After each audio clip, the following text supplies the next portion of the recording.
Welcome back, everyone. We are already having so much fun in the kitchen because our next guest is a good friend of mine. She's a television personality for like, I don't know, 100 million years. Yeah, she started before she was born, and she has some impressive skills in the kitchen right along as well. with you, right? I know. Yeah. I was like 2 and you were 3. I was like 5. That's it. Yeah, we started early. Listen, she's as good a chef as she is a television personality, and today she's making her delicious Spanish white beans and tomatoes with onions that is so decadent. You wouldn't even believe it's plant-based. In here. Please welcome back our very good friend, Daisy Fuentes. Thank you. Everyone here is so excited to taste this. This is a good one, you guys. You know, one of my favorite things to do is to have a bunch of small meals, and that's because I'm half Spanish. You know, we love tapas, and sometimes that's just more fun. And a lot of our dishes start out like this, which it's almost foolproof, right? Right. You've got onions and peppers already. And olive oil. And olive oil. How could you go wrong? How could you go wrong with that already?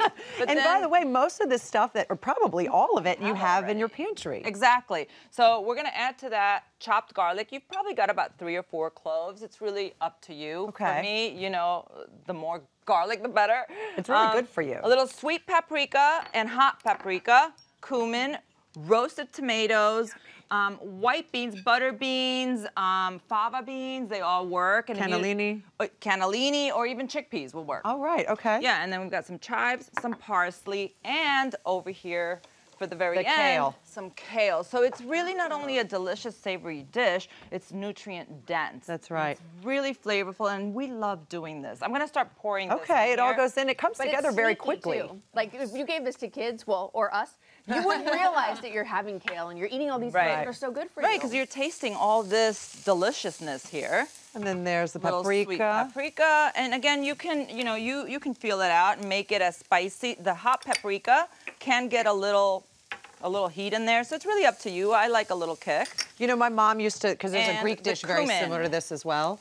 And my mother used to make this for us when we were young, and she would do it with the cannellini beans. Yeah. And she would tell us that it was SpaghettiOs because we weren't allowed to eat SpaghettiOs, but because of the tomatoes. That's right. Oh, yeah, I have SpaghettiOs. And my friends would come over and go, these are not SpaghettiOs. That is not true. Yes, this is sneaky. Your mother has been lying. So you're gonna toast this up for, once you put all the seasoning in, just toast it up for about a minute or so. You don't want it to burn, and then you can go ahead and add the roasted tomatoes. Which adds so much flavor, by the way. So good. No, I know you and Richard have been plant-based for a long time now. And I know it's super important for you, not just for the health benefits, but ethically, right? Yeah, well, you know, we started watching a bunch of documentaries and we just got informed. So I think that everybody who eats mostly a plant-based diet or a complete plant-based diet, you do it for 3 reasons, either for your health, for the environment, or for the animals, or for all 3. Right. And, you know, I always say there's so many delicious recipes that you don't have to do all of it or nothing. You can really lean into it and just, you know, cut down on the stuff that you know is not as healthy and add more nutrient-dense, healthy, plant-based foods into your lifestyle. It's really easy once you have a few basic recipes to go to. And you're not missing out on any flavor. I think a lot of people think when they go plant-based, oh, everything's going to taste like cardboard. That's just not the truth anymore. It's really the base for all the dishes, whether you've got a chicken or meat dish. Right. You know, you start off with all of this. Exactly right. So the flavors are very similar, you know. And I ate meat and chicken and fish up until I was like 45 years old. So making this transition was very gradual for me, but I'm not missing any of the flavors. And you feel great. You feel great. You do feel better. You know, the added bonus is that there is weight loss, you know, low cholesterol. Just food is medicine. Like people like to say, like, where do you get your protein when you the eat beans? plant-based? But there's so much protein in this dish. You've got proteins in the beans. You've got, I think it's like 7 grams of protein per half a cup. Right, which so that's a lot. And then at the end, we add the kale, right? So now we've got this cooking. And how long do we let that come together? I would say about 10 minutes or so. Really just let all the juices kind of melt together there. Okay. And then once it's kind of looking like this, you can add the kale just at the And what I end. do is I cut it with the scissors and make it really fine, just so that it's easier to eat. I love that. You know, it wilts a little bit easier. It doesn't look like a big, you know, leaf of kale, which sometimes can be tough to eat. But you've got a lot of nutrition here. It's got a lot of vitamin C and vitamin K and if you antioxidants. If you don't like the kale, you could put spinach. You could put spinach. I definitely put a lot of spinach in here sometimes. You know, but I do like to sneak in the dark leafy greens into all these dishes that are already so full of flavor because you just feel like we need it. Yeah. You know, so you got to kind of sneak it in, even for myself. And we were talking about earlier too. She said you throw in some olives in here.